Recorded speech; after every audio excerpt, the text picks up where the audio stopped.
Dear student, welcome to my YouTube channel.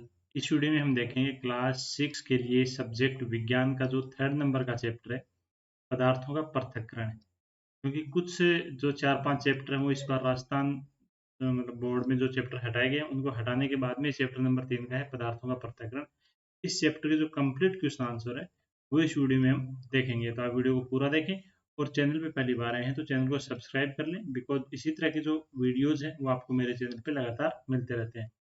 साथ में ये जो क्वेश्चन आंसर आपको दिए गए हैं इनकी अगर पीडीएफ प्राप्त करनी है आपको अपने मोबाइल में, तो आप स्क्रीन पे दिए गए नंबर पे व्हाट्सअप कर सकते हैं।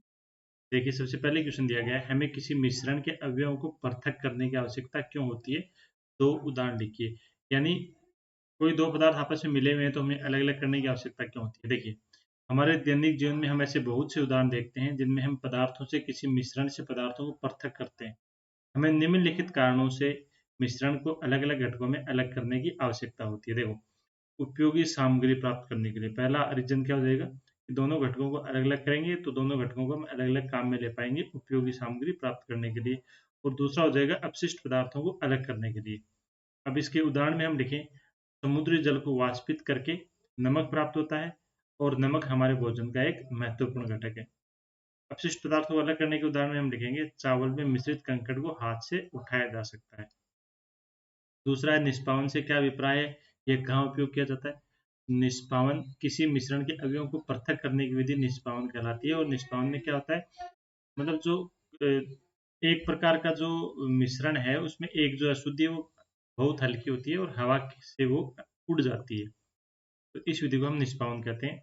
निष्पावन का उपयोग पवनों तथा वायु के झोंकों द्वारा मिश्रण से भारी और हल्के अवयवों को पृथक करने में किया जाता है। किसान इस विधि का उपयोग हल्के भूसे को भारी अन्य कणों से पृथक करने के लिए करते हैं।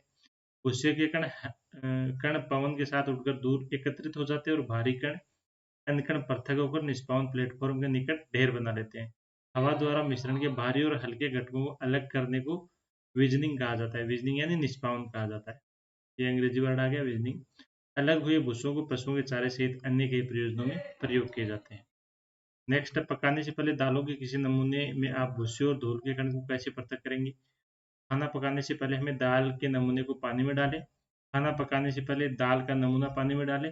भूसे के कण पानी में हल्के होने के कारण तैरने लगेंगे, जबकि गंदगी और रेत के कण पानी में मिल जाएंगे। पानी थोड़ा गंदा हो जाता है, बर्तन को झुकाकर पानी निकाल देंगे, जिससे भूसी और गंदगी के अंश अलग अलग हो जाएंगे। यानी दाल को हमें धोना पड़ेगा। छालन से क्या अभिप्राय है, इसका उपयोग कहाँ होता है? तो छलनी का उपयोग दो ऐसे घटकों को अलग करने के लिए किया जाता है जिनका आकार अलग अलग होता है, जिसे हम छालन कहते हैं। छालन भिन्न भिन्न आकार के मिश्रण के घटकों को अलग करने की एक विधि है, जिसमें एक विशेष आकार के कणों को छन्नी के छोटे छोटे छिद्रों से अलग किया जाता है, जबकि बड़े कण छन्नी में रह जाते हैं। इसका उपयोग निम्न मिश्रण के घटकों को अलग करने के लिए किया जाता है। इस विधि का उपयोग रेत से आटा, कंकड़ से चोकर निकालने के लिए किया जाता है। या हम बात करें तो जब हम चाय बनाते हैं तो चाय को छानते हैं तो चाय पत्ती अलग हो जाती है और पीने के लिए जो योग्य चाय है वो अलग हो जाती है। तो ये छलनी का उपयोग हो गया। आगे है, रेत और जल के मिश्रण से आप रेत जल को कैसे पृथक करेंगे? तो रेत और पानी के धूल के कणों के मिश्रण में बर्तन के तल में भारी कणों के बचने को अवसाद कहा जाता है। जब धूल के साथ पानी को हटा दिया जाता है तो इस प्रक्रिया को विघटन कहते हैं। इस विधि का उपयोग रेत और पानी को अलग करने के लिए किया जाता है। सीधा सा हम समझे कि गिलास में अगर रेत और पानी मिले हुए हैं तो उसको हम थोड़ी देर पड़ा रहने देंगे, मिट्टी के कण वो नीचे बैठ जाएंगे और पानी ऊपर आ जाएगा, तो पानी पानी को हम निकाल लेंगे। इसको हम अवसादन कहते हैं। नेक्स्ट, आटे और चीनी के मिश्रण में से चीनी को पृथक करना संभव है? अगर हाँ तो कैसे करेंगे? हाँ, गेहूं के आटे और चीनी को पानी में घोलें, चीनी पानी में घुल जाएगी। छानने के साथ चीनी के पानी को सिप करें।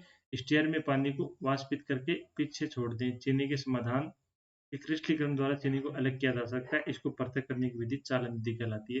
यानी चीनी और आटा अगर मिला हुआ है तो हम उसमें पानी डाल देंगे। पानी डालेंगे तो चीनी पानी में घुल जाएगी। पानी को हम छान लेंगे तो घुली हुई चीनी पानी के साथ आ जाएगी। फिर पानी को गर्म करेंगे तो जो पानी है भाप बन के उड़ जाएगा और चीनी नीचे रह जाएगी। पंकिल जल के किसी नमूने से आप स्वच्छ जल कैसे प्राप्त करेंगे? तो पंकिल जल के एक नमूने को गिलास में लेते हैं, इसे आधा घंटा बिना हिलाए पड़ा रहने दें। थोड़ी देर बाद गिलास के तले में कुछ मिट्टी बैठ जाती है, क्योंकि मिट्टी के कण भारी होते हैं। अब जल को बिना हिलाए गिलास को थोड़ा तिरछा कीजिए, उस गिलास के ऊपर के जल को दूसरे गिलास में उड़े। इस प्रक्रम को निस्तारण कहते हैं। यदि गिलास का जल अब भी पंकिल अथवा भूरे रंग का है तो इसका निस्यंदन करेंगे। निस्यंदन करने के लिए फिल्टर पेपर का प्रयोग करके पंकिल जल को शुद्ध करेंगे। जल में अशुद्धियां फिल्टर पेपर में रह जाएंगी, इस प्रकार पंकिल जल स्वच्छ हो जाता है। नेक्स्ट है रिक्त स्थानों को भरिए। धान के दानों को डंडियों से पृथक करने की विधि को थ्रेसिंग कहते हैं। किसी एक कपड़े पर दूध को उड़ेलते हैं तो मलाई उस पर आ जाती है, पृथक्करण की विधि निषंदन कहलाती है। यहाँ पर आधा सा आएगा बीच में, निषंदन। समुद्र के जल से नमक वाष्पन की क्रिया द्वारा प्राप्त किया जाता है। जब पंकिल जल को पूरा बाल्टी में रखा जाता है तो अशुद्धियां तली में बैठ जाती हैं। स्वच्छ जल को हम पृथक कर लेते हैं, इसका उपयोग पृथक्करण की प्रक्रिया को क्या कहते हैं, निस्तारण कहते हैं। आगे आपको ट्रू फॉल्स बताने हैं। दूध और जल के मिश्रण को निस्संदन द्वारा पृथक किया जाता है, असत्य। नमक और चीनी के मिश्रण को निष्पादन द्वारा पृथक कर सकते हैं, असत्य। चाय की पत्तियों को चाय से पृथक करने को निस्संदन कहा जाता है, सत्य। अनाज और भूसे का पृथक्करण निस्तारण प्रक्रम द्वारा। नेक्स्ट, जल में चीनी और नींबू का रस मिलाकर शिकंजी बनाई जाती है। आप बर्फ डालकर इसे ठंडा करना चाहते हैं तो इसके लिए शिकंजी में बर्फ पानी घोलने से चीनी घोलने से पहले डालें या बाद में, किस प्रक्रम में चीनी घोलना अधिक संभव होगा? तो हम बर्फ डालने से पहले चीनी घोलेंगे। क्यों घोलेंगे? क्योंकि बर्फ डालने के बाद पानी है वो ठंडा हो जाएगा और ठंडे पानी में चीनी घोलने में हमें टाइम लगेगा, और थोड़ा गर्म पानी रहेगा तो उसमें चीनी घोलना अधिक संभव होगा। चीनी को घोलने के बाद बर्फ को नींबू में मिलाया जाता है, क्योंकि अगर बर्फ को पहले जोड़ा जाता है तो चीनी कम घुल जाएगी। यदि पानी को गर्म किया जाता है तो बड़ी मात्रा में चीनी का घोलना संभव हो सकता है। डियर स्टूडेंट, ये थे चैप्टर नंबर 3 के क्वेश्चन आंसर जो इस वीडियो में हमने देखे। बाकी आपको वीडियो कैसा लगा आप कमेंट करके जरूर बताएं, और चैनल में पहली बार आए हैं तो चैनल को सब्सक्राइब कर लें, बिकॉज इसी तरह की वीडियोस लगातार आपको इस चैनल पे मिलते रहते हैं। और साथ में वीडियो को अपने दोस्तों के साथ भी शेयर जरूर करें। मिलते हैं अगले वीडियो में, तब तक के लिए धन्यवाद।